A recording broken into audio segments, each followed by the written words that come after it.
entrance we're going to cross right now, this is called Charlemagne Arch. Why Charlemagne? Charlemagne lived in the 9th century after Jesus, but he was here in Rome. He was here in Rome in the year 800 to receive the crown as Holy Roman Emperor by the hands of the Pope Leo IV in St. Peter's Basilica. Now, St. Peter's Basilica from here is quite far, and that's why he stopped for one night here in this abbey, that was a Benedictine abbey, crossing this arch. That's why you can see the frescoes on top of the arch. There is also the representation of Charlemagne, right here, entering to Rome, in front of us.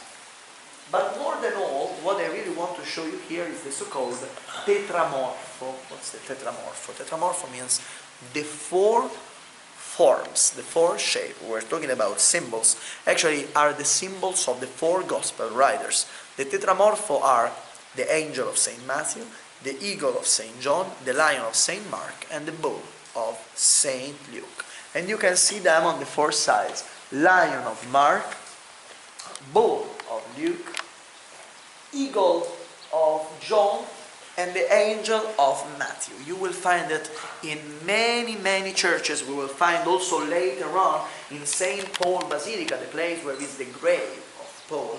And the tetramorpho represents like a synthesis of the symbols of the apostles. Why do we need that? Well, actually today we don't, because we are educated. But imagine that centuries ago, where the Gospels were written, people was mostly illiterate. And so it was a way to let people understand. Matthew, for example, the first one writing a Gospel, his Gospel was inspired.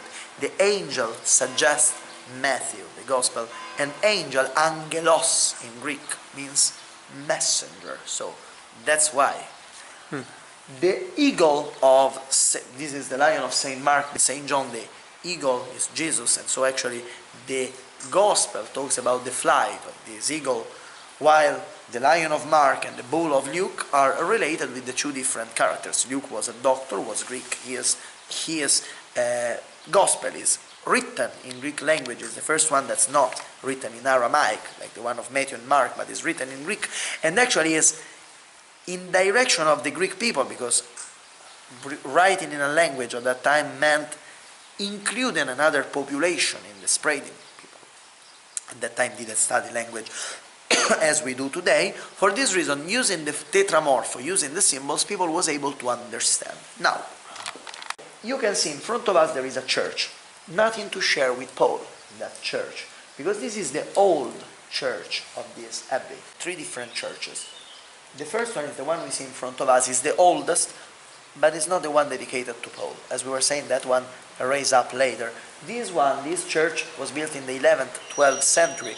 It's old, it's in a Romanic style. That means a style that's in Rome, inspired by the Roman materials. So you can see the bricks, you can see the shape, you can see the original Roman columns on the porticade, and you can see the slab of marble recycled by the temples, but down there is nothing that talks about Paul.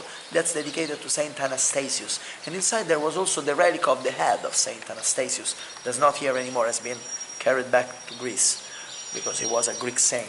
While the other 2 churches that you don't see from here, but we will see ones down there, the one on the right and the one straight ahead, they are dedicated to Paul. The other 2 churches, the one on the right and the one on the left, we don't see right now, but we will see once inside. The one on the right is called the Scala Coeli. It literally means in Latin the staircase to heaven, and is on top of a niche, on top of a grotto, a small grotto where Paul was praying before them being killed.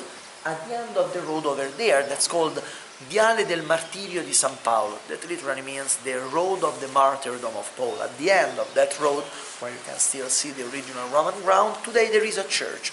The church was built on top of the place where Paul was killed. We are 4 miles outside from the city center of Rome. Down there are also the 3 fountains of the story.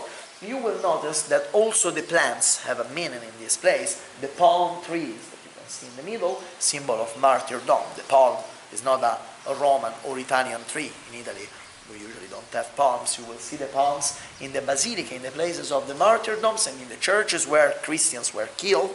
And the laurel that you will find on the right side of the road, getting closer, we have to remember that we are on Via Laurentina, Laurel Road, because actually this road, one of the many roads built by Romans, according with the Roman description, was surrounded by laurel. Part of the road that Paul did. Down there is also surrounded by chains a slice of original Roman road, the last part of the road that Paul did. And what kind of trees? Laurel. Laurel trees? Laurel trees, yeah. Very old, because actually when the laurel becomes so big, it means that's old. But imagine that this abbey, this complex, where by the way the friars are still living, you saw in the buildings here around there are still friars on the road.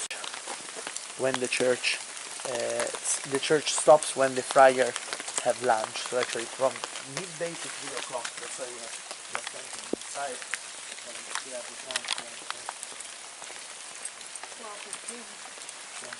No, but the door is still open, so I think we have the time to enter.